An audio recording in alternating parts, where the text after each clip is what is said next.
हमारे देश का चंद्रयान-3 मिशन भारत के अंतरिक्ष कार्यक्रम तथा अन्य देशों के चंद्रमा मिशनों के बारे में काफ़ी चर्चा पैदा कर रहा है।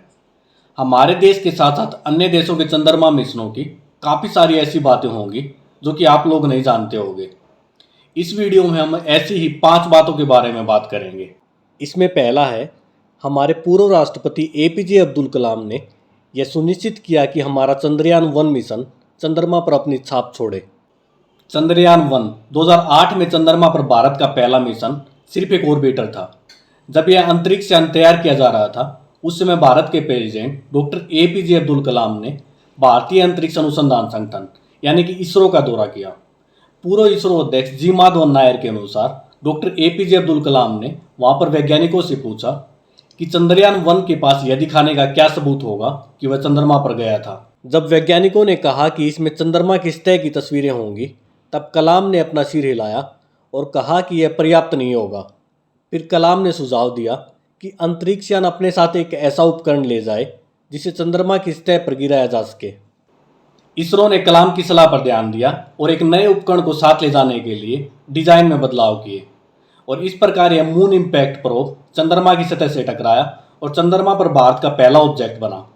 नंबर 2 यहाँ पर है, हमारे चंद्रयान-2 मिशन का लैंडर रूस से आना था। रूस का लूना 25 अंतरिक्ष यान शनिवार को चंद्रमा की सतह पर दुर्घटनाग्रस्त हो गया।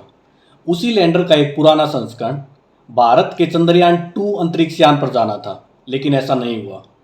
चंद्रयान-2 मिशन, जिसमें कि एक लैंडर और एक रोवर था, मूल रूप से यह मिशन 2011-12 में जाना था। उस समय भारत ने अपना लैंडर और रोवर विकसित नहीं किया था। मूल चंद्रयान-2 अंतरिक्ष यान को रूस के साथ एक संयुक्त मिशन माना जाता था। भारत को रॉकेट और ऑर्बिटर उपलब्ध कराना था, जबकि लैंडर और रोवर रूस से आने थे। हालांकि चंद्रयान-2 के लिए रूस जिस तरह के लैंडर और रोवर का विकास कर रहा था, उसमें एक अलग मिशन पर समस्याएं दिखी, जिससे रूस की अंतरिक्ष एजेंसी रोसकोसमोस को डिज़ाइन में बदलाव करने के लिए मजबूर होना पड़ा। हालांकि नया डिज़ाइन बड़ा था और इसे भारतीय रॉकेट पर फिट नहीं किया जा सका। रूस अंततः सहयोग से बाहर हो गया और इसरो लैंडर और रोवर के अपने स्वदेशी विकास में लग गया। इसमें थोड़ा समय लगा और चंद्रयान-2 2019 में ही अपनी अगली उड़ान भर सका।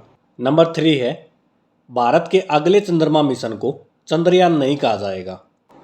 कुछ देशों के विपरीत, जिनके पास चंद्रमा मिशनों की एक पूरी श्रृंखला की योजना है, भारत ने चंद्रयान-3 के आगे के सीरीज के मिशनों की घोषणा नहीं की है, जबकि यह निश्चित है कि चंद्रयान-4, 5, 6 या इससे अधिक ही मिशन होने वाले हैं। लेकिन भारत इन सब मिशनों से पहले जापान के सहयोग से एक चंद्रयान मिशन भेजेगा। इसे लूपेक्स नाम दिया गया है। यह मिशन 2024-25 में लॉन्च होने की संभावना है। नंबर 4 है, यूक्रेन युद्ध के कारण यूरोप रूस के लूना 25 मिशन से पीछे हट गया। यूरोपीय अंतरिक्ष एजेंसी रोसकोसमोस के लिए एक महत्वपूर्ण भागीदार थी, न केवल लूना 25 मिशन में, बल्कि लूना 26 और लूना 27 मिशनों में भी, जिनकी इस दशक के अंत में योजना बनाई गई थी। यूरोपीय अंतरिक्ष एजेंसी लूना 25 मिशन में एक नेविगेशन कैमरा और एक ऑप्टिकल नेविगेशन सिस्टम लगा रहा था। इसी प्रकार लूना 26 और लूना 27 में भी अधिक रोबोटिक उपकरण लगाने की योजना बनाई गई थी। इसी तरह का सहयोग रूसी मंगल मिशन के लिए भी चल रहा था। हालांकि रूसी सेना द्वारा यूक्रेन पर आक्रमण के बाद पिछले साल अप्रैल में यूरोपीय अंतरिक्ष एजेंसी द्वारा यह सब रोक दिया गया। यूरोप ने इन मिशनों के माध्यम से जिन साइंस और टेक्नोलॉजिकल अचीवमेंट को पूरा करने की योजना बनाई थी, उन्हें अब नासा के सहयोग से पूरा किया जाएगा। नंबर 5 और लास्ट है, जापान और इजराइल एकमात्र ऐसे देश हैं जिनकी प्राइवेट कंपनियों ने चंद्रमा पर लैंडिंग का प्रयास किया है। पिछले दशक में 5 देशों ने चंद्रमा की सतह पर उतरने का प्रयास किया था। ये 5 देश हैं चीन, इजराइल, भारत, जापान और रूस। लेकिन अब तक केवल चीन ही इसमें सफल हुआ था। इजराइल और जापान से चंद्रमा मिशन क्रम से बेरेसीट और हकुतो आर निजी कंपनियों द्वारा भेजे गए थे।